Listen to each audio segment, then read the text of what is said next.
C'est la chronique bien-être de l'été en compagnie d'Olivier Brancard. Olivier, bonjour. Bonjour. Vous êtes énergéticien et vous venez nous parler de l'énergétique. L'énergétique qui a pour objectif d'apaiser les tensions, de calmer toutes ces tensions que l'on va vivre au quotidien. Alors, dans quelle mesure l'énergétique arrive à ce résultat ? Il y a un parallèle entre les émotions et les structures organiques. Chaque organe du corps est le siège de la circulation de l'énergie. Et chaque organe du corps, en plus de ses fonctions organiques que l'on connaît, le rein qui filtre les urines, le foie qui filtre le sang, etc., la filtration se fait aussi sur un autre plan. Elle se fait sur un plan énergétique et un plan émotionnel. Et nous avons déjà parlé dans notre première émission des peurs, par exemple, et le rein est un filtre des peurs. C'est-à-dire que si je suis face à une peur, la peur va être traitée dans mon système énergétique en liaison avec le rein pour pouvoir la doser et apporter la réponse nécessaire. Voilà, et ça se passe de la même chose pour les 5 autres émotions que sont donc les 4 autres, puisqu'on a déjà parlé des peurs, la colère, la joie, la réflexion et la nostalgie. Oui, alors si je comprends bien, l'objectif de l'énergétique, c'est de maîtriser, de gérer ces émotions, cette énergie dans le corps qui circule, il faut la laisser circuler, il faut qu'elle soit toujours en mouvement, et là, on arrivera à un résultat optimal. Il y a un mouvement qui est perpétuel, c'est la respiration. Oui. Vous voyez, regardez, prenons de la hauteur, regardons notre planète et regardons comment notre planète respire. Regardons le niveau des eaux, comme les eaux montent et baissent en fonction des marées. Voilà, et il y a aussi cette respiration du magma qui sort de temps en temps par certains volcans, etc. Vous voyez, il y a ces plaques tectoniques qui bougent. Et voilà, tout est en mouvement perpétuel. Et notre corps aussi. Et notre corps aussi. Alors, on parle des marées à l'extérieur de nos corps, mais nos corps qui sont majoritairement composés d'eau bénéficient aussi de ces mêmes mouvements de respiration. Mais nous avons en plus cette fameuse respiration pulmonaire qui nous permet d'inspirer. Inspirer, ça veut dire in spiritu, être dans l'esprit. Voilà, je suis inspiré. Voilà, je m'inspire de ce qui se passe autour de moi pour le transmuter à l'intérieur de moi et le rendre à la nature, transmuté par mon expérience à moi.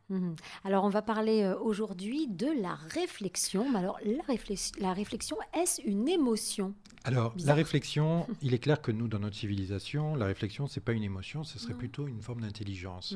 D'accord ? Ceci dit, en énergétique traditionnelle chinoise, la réflexion, c'est le fait de pouvoir prendre conscience du parcours que j'ai réalisé depuis un certain temps et de pouvoir poser des objectifs, des lignes de conduite et des objectifs où me rendre dans ma vie.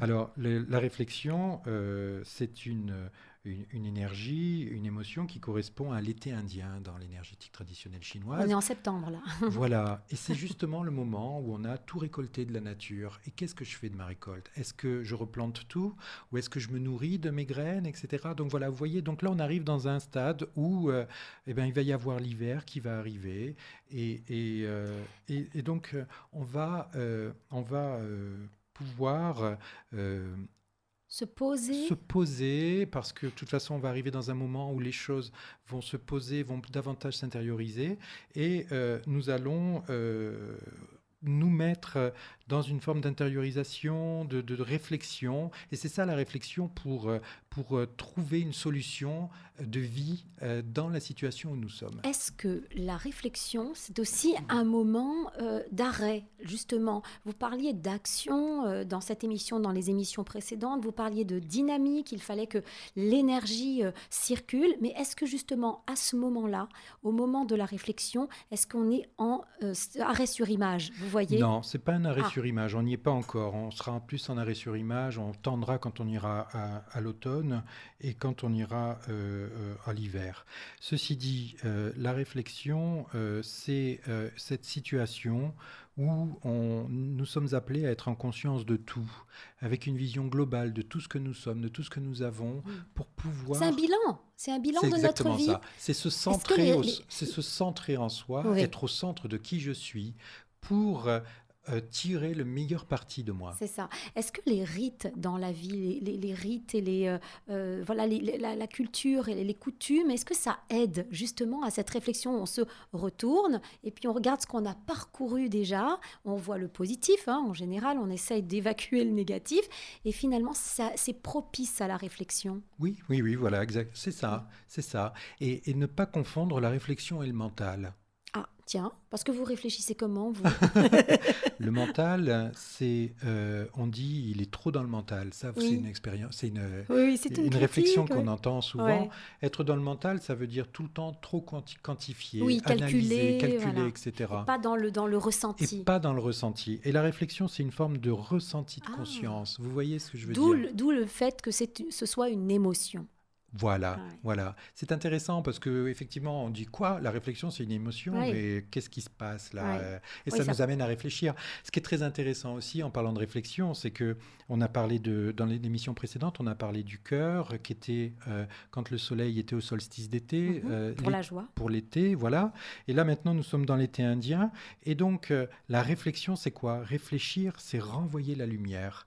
Et donc, la lumière était à son summum pendant l'été. Et là, j'utilise la lumière en moi et je la réfléchis pour retransmuter encore à Mhm. travers mon prisme du corps, à travers mon prisme de mon expérience de vie, la façon dont je vais transmuter voilà, Mhm. cette énergie-là. Alors, question, Olivier, quand il y a un dysfonctionnement dans cette émotion-là, ça se manifeste comment? Quand les gens viennent vous voir et que vous sentez par la parole qu'il y a un petit problème au niveau de la réflexion, c'est quoi? Alors, tout est dans le contrôle.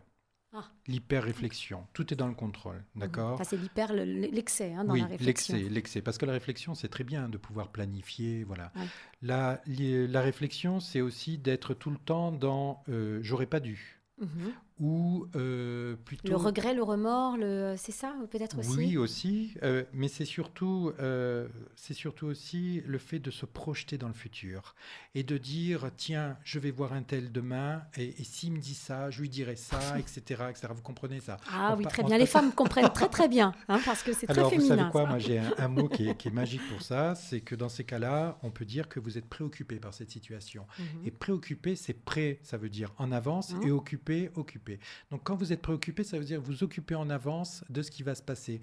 Mais si vous voulez être équilibré dans votre vie, soyez dans l'instant présent, dans ce fameux présent, ce cadeau de la vie de maintenant, qui va vous permettre de vivre de façon plus décontractée, plus sereine, avec beaucoup moins de tension. Est-ce qu'il faudrait un lâcher-prise? Est-ce que c'est le conseil qu'on peut donner aux gens, c'est de lâcher prise? J'aime beaucoup le terme lâcher prise, mais je suis même pas sûr encore d'avoir vraiment intégré pour moi ce qu'était le lâcher prise. J'ai Mhm. dernièrement fait une formation et je pense mieux approcher cette notion de lâcher prise. La notion de lâcher prise, c'est quoi? C'est finalement faire le vide en soi, et puis laisser la nature s'exprimer en soi. Et je parlais dans une émission précédente de la pleine conscience, c'est aussi cette façon d'être conscient que je ne peux pas tout solutionner moi, que je fais partie d'un grand tout, et que ce grand tout, je suis une partie de ce grand tout, et que finalement, faire confiance dans la vie, dans la maîtrise des situations que Faut je vais être humble, traverser. hein, faut être humble Oui, aussi. voilà. Est-ce que c'est pas aussi le lâcher prise, être dans le présent, juste être dans le Mais présent? c'est Carpe parfaitement cela. diem. Parce que quand on parle de l'énergétique du corps humain, notre corps n'est pas fabriqué d'un point de vue énergétique pour traiter le futur. Il nous donne juste une ligne, un objectif, mais il nous demande de vivre dans le présent. Alors que nous, dans notre civilisation, nous passons notre temps à faire des plans à 3 ans, à 5 ans au C'est vrai, bureau, c'est vrai. à penser à À nos 25 ans, vacances, à 25 ans hein? sans doute. Le, On le parle de crédit nos est intéressant en ce vacances, on moment. vient. Oui, voilà, l'exemple des banques, le Voilà, crédit. Voilà, voilà. on y est. D'accord? Donc on planifie et on se met des obligations sur du long terme. Et voilà. Et donc là, on est vraiment dans la préoccupation. C'est dur, Mais hein. c'est pas du tout C'est ce pas qu'il faut facile faire. la Et vie, dès Olivier. lors, oui, non, mais vous savez quoi, je suis pas, je ne suis pas épargné moi non plus. Oui, oui, oui, oui. Et donc voilà, c'est cette idée de cette réflexion, c'est de pouvoir apporter une conscience supérieure sur ma vie et de pouvoir tout recentrer et de pouvoir prendre mes peurs et finalement les diluer prendre ma colère, la diluer. Voilà, la réflexion, c'est vraiment cette émotion des 5 qui est vraiment au centre des 4 autres et qui va permettre de déplacer son curseur un peu comme sur l'écran et de pouvoir dire tiens, je vais davantage cliquer là, c'est beaucoup plus agréable pour moi aujourd'hui. Et voilà, et je me rends compte que quand on traverse des moments forts émotionnels, quand on commence à travailler sur soi, parfois on a une forte vague d'émotions qui va nous bloquer pendant 3 jours. Et puis à force de travailler sur soi, d'en parler, d'aller voir des thérapeutes ou autres, on a cette faculté de réduire ce temps d'affection. Et du coup, de pouvoir réduire ça et d'être beaucoup mieux en soi. Et moi, je me rends compte à titre personnel que des fois, il y avait des situations qui me bloquaient pendant 3 jours. Et aujourd'hui, je me dis, tiens, en 5 minutes, ça y est, et voilà. Et ce qui était très costaud. Il y a un automatisme aussi. Voilà, on réapprend à faire face à tout ça. Merci Olivier pour tous ces conseils. On peut vous retrouver au 06 11 19 63 05 et également avoir toutes les informations sur votre vision de l'énergétique sur votre site stretcher.fr. Merci, à bientôt. Merci Olivier. à vous, au revoir.